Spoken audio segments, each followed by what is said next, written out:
Delhi NCR में लगातार बढ़ता वायु प्रदूषण एक गंभीर मुद्दा बनता जा रहा है। इस बीच सुप्रीम कोर्ट ने भी इस मामले को लेकर सख्त रुख जाहिर कर दिया था। राज्य सरकारों के साथ केंद्र से भी ये सवाल पूछे गए थे, लेकिन बढ़ते प्रदूषण के पीछे पूछे गए हर एक सवाल के पीछे जवाब होता है पराली। मगर फिर भी पराली जलाने पर पाबंदी लगाने के लिए कई इंतजाम जो किए गए वो काफी हद तक नाकाफी नजर आते हैं। हाल ही में नासा की तरफ से जारी की गई सैटेलाइट तस्वीर में पंजाब में पराली जलाने के सबसे ज्यादा केसेस नजर आए। हरियाणा में पराली जलाने की घटनाओं में काफी कमी नजर आई। अब पराली जलाने पर जुर्माना बढ़ाने का फैसला लिया गया, जिसके चलते पराली जलाने की घटनाओं में कमी आ सके। नए नियमों के मुताबिक अब 2 एकड़ से कम जमीन वाले किसानों को पराली जलाने पर 5,000 रुपए का जुर्माना भरना होगा। 2 से 5 एकड़ वाले जो किसान हैं उनको 10,000 रुपए का जुर्माना देना होगा। 5 एकड़ से ज्यादा जमीन वाले जो किसान हैं उन पर 30,000 रुपए का जुर्माना लगाया जाएगा।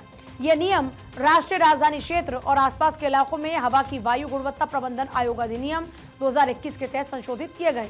अधिनियम की धारा 25 की उपधारा 2 और उसके खंड H का हवाला देते हुए केंद्र सरकार ने इन नियमों को संशोधित करते हुए राष्ट्रीय राजधानी क्षेत्र और आसपास के क्षेत्रों में वायु गुणवत्ता प्रबंधन आयोग संशोधन नियम 2024 के रूप में पारित किया। इस बीच सामने आया है कि दिल्ली एनसीआर से जुड़े अलग अलग राज्यों में पराली जलाने की कितनी घटनाएं सामने आई हैं, और इससे जुड़े आंकड़ों पर नजर डालें तो ताजा जो जारी आंकड़े हैं उनके मुताबिक 3 नवंबर 2024 के दिन देश के 6 राज्यों में पराली जलाने के 351 मामले दर्ज होते थे, जिनमें पंजाब में सबसे ज्यादा 216 पराली जलाने के मामले दर्ज हुए।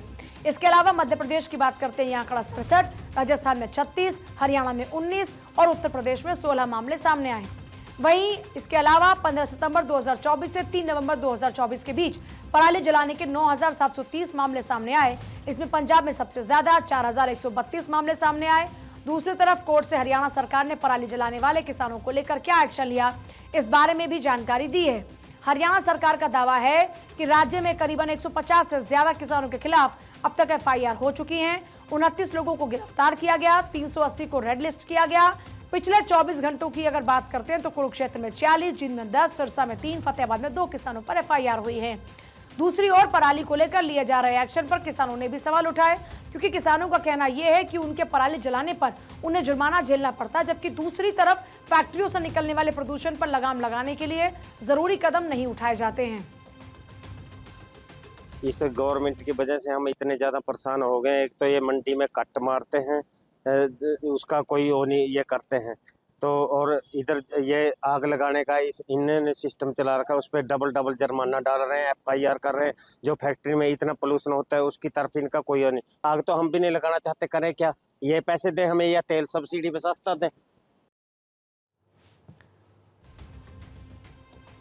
तो देखिए, दूसरी तरफ पराली के धुएं और धूल के कण ये मिलकर दिल्ली में AQI को लगातार खराब करते हैं, दिल्ली की हवा में प्रदूषण का जहर घोलते हैं। इस बार का इशारा है कि दिल्ली नहीं, पूरे दिल्ली NCR में प्रदूषण कितनी गंभीर समस्या बन चुका है। दिल्ली के AQI की बात करें तो यहां पर औसतन AQI 413 बना हुआ है, गाजियाबाद में औसतन AQI 341 और इसी तरह नोएडा का औसत AQI 296 बना है। गुरुग्राम में औसत AQI 195, फरीदाबाद में औसत AQI 183 है। जाहिर है दिल्ली NCR में बढ़ता प्रदूषण एक बड़ी परेशानी बनता जा रहा है। दिल्ली में बढ़ते प्रदूषण को लेकर बीजेपी लगातार दिल्ली की आम आदमी पार्टी को घेरती है। इस बीच दिल्ली प्रदेश के बीजेपी अध्यक्ष वीरेंद्र सचदेवा ने आम आदमी पार्टी पर दिल्ली में प्रदूषण को लेकर निशाना साधा और क्या कुछ कहा, एक बार सुनिए। यमुना का प्रदूषण है चाहे वायु प्रदूषण है, दिल्ली में सरकार ने कोई काम किया नहीं है। दिल्ली के लोग घुट घुट कर जीने का मजबूर हैं। दिल्ली के लोग तो अब रास्ता तलाश रहे हैं कि इस सरकार से मुक्ति मिले, भारतीय जनता पार्टी की सरकार बने जो एक विजन के साथ प्रदूषण मुक्त दिल्ली बनाए।